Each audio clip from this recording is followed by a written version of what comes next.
Welcome back from that short break. We continue with the news on New Vision TV, and now we take a look at what is making headlines in business as we continue analyzing the budget since 1986 till today. This is 1988-89 budget. Yes. The government needs to do stuff. It needs to rehabilitate the roads. The roads were in a mess. I tell people, young people these days, and they can't believe it, that it used to take, it could take 6 hours or more from here to Masaka. So you'd leave home at 6 a.m. in the morning in Kampala and you get to Masaka at lunchtime. The road was so bad that you couldn't even drive straight. It does not even keep left or keep right. You just checked the potholes and decided which pothole to fall in and which one not to fall in. That's how bad it was. Okay. So those were needs. The government needed to rehabilitate the roads, but it had no revenues. As I said already, you can see coffee was affected by a quota system. So we needed the help from Western donors, World Bank, IMF leading the donors.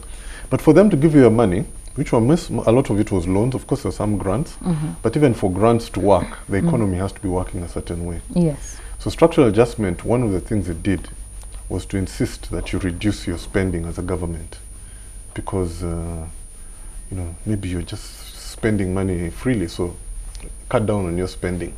So structural adjustment a lot of the times meant cutting down on spending, increasing your revenue, so you have to collect more revenue, because if you think about it, if I lend you money, I have to make sure that I get paid back. Yes. So it's important for me that you have a revenue. I'm not going to lend to you if there's no chance of exactly. Yeah. So structural adjustment came about like that. This is around this time that we signed the deal with the Bretton Woods countries in 88, 89. There's that thing you mentioned, currency reforms in the previous budget. Did they continue into this budget as well? Well, it was done. It was a one-off. They just said everyone by this. Essentially, it was an announcement that everyone by the end of June, bring your money and it is changed.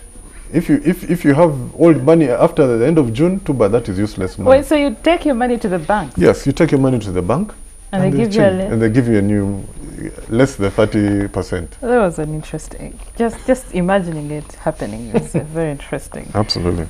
Oh well, so we will look at how this budget performed in our next review when we look at the 1989-1990 financial budget. We realize that still it is under Dr. Crispus Chiyonga, the Finance Ministry. Thank you for joining us here. It's a very interesting history lecture that I'm getting from you. But you can get more from the website, the New Vision website, that is www.newvision.co.ug.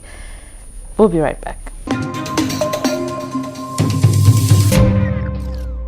Thank you, Lynn Komjisha. We now take a look at our Daily Pearl of Africa series, and today we look at the Uganda Equator. Now, the Uganda Equator is one of the most and well-known landmarks in the country, from attracting tourists from across the world and also those people from different districts where it does not cross. Today we look at the Equator located in Kayawe in PG district, which is about 70 kilometers from Kampala City, the country's capital city. At this point along the Mpigi-Kampala highway is where the equator crosses through Uganda. On the other side is the North Pole and the other is the South Pole.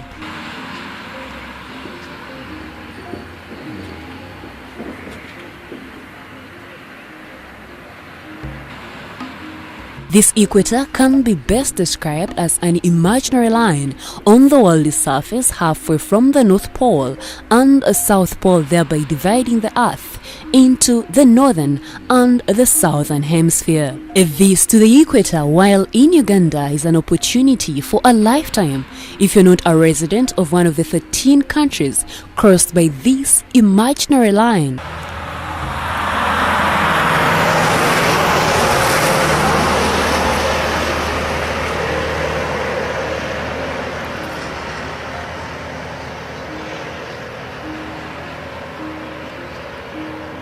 The countries are Ecuador, Colombia, Brazil, Sao Tome and Principe, Gabon, Republic of Congo, Democratic Republic of Congo, Uganda, Kenya, Somalia, Maldives, Indonesia, and Kiribati. Being the equator makes it the starting point of navigation. Lines of latitude originate at the equator and continue to the North Pole, 90 degrees north, and to the South Pole, 90 degrees south.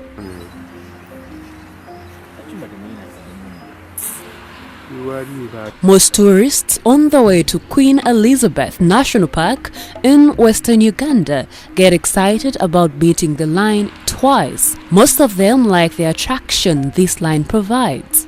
This prompts them to take pictures with excitement of standing in both hemispheres of the world. The equator's strategic location has also attracted restaurants and shops where one can buy souvenirs to take home. Hanging around the equator is generally an amazing experience.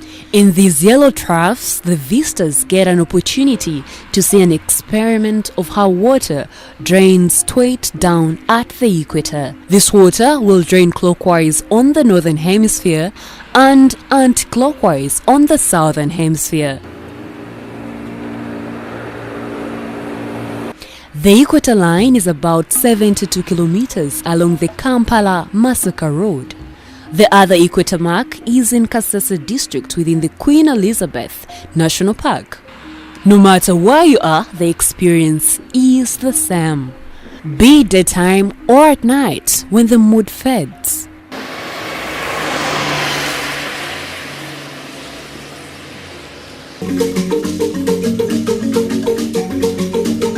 For more Pearl of Africa stories, visit our website, which is newvision.co.ug/Pearl of Africa. Our newspaper, The Sunday Vision, is also the home of adventures.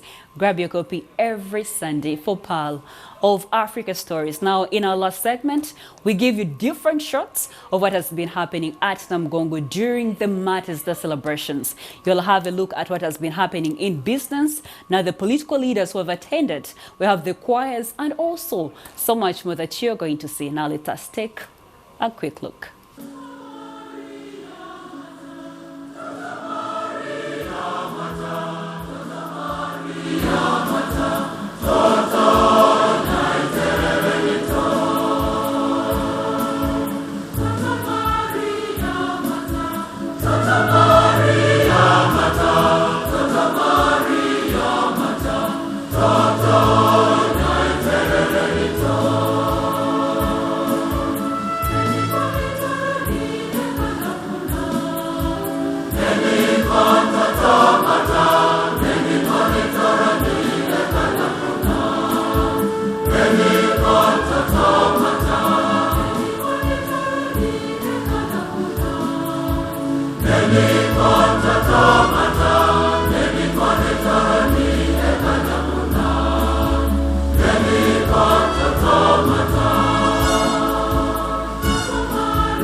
You can find more of these galleries on our website, which is newvision.ca.ug/video.